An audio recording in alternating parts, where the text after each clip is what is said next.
এসেছে তরকারিটার। নিরামিষ দিনে নিরামিষের পনির তরকারি রান্না করলাম। তো রান্নাবান্না তো হয়ে গেছে, এই যে বেগুন ভাজা করলাম আর হয়েছে নিরামিষ পনিরের তরকারি। তো নিরামিষ দিনে নিরামিষ রান্নাবান্নাই তোমাদের সাথে শেয়ার করলাম। আর মুগ ডাল করেছি, হালকা পাতলা মুগ ডালটা হয়েছে। তো দেখতেই পাচ্ছ, নাড়া দিয়ে দেখিয়ে দিলাম, নাহলে কালারটা সুন্দর দেখা যায় না। আর দেখো তরকারিটা অনেকটা গাঢ় হয়ে আছে, তো ঠান্ডা হলে আর একটু গাঢ় হবে।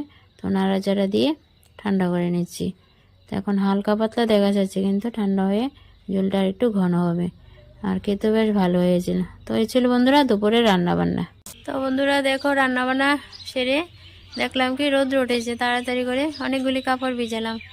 তো আমি কেচে দিয়েছি, মোটর ছেড়ে ধুয়ে দিয়েছি। হাজব্যান্ড এই যে দড়িতে এনে দিল, রাস্তার বেড়াগুলিতে দিল।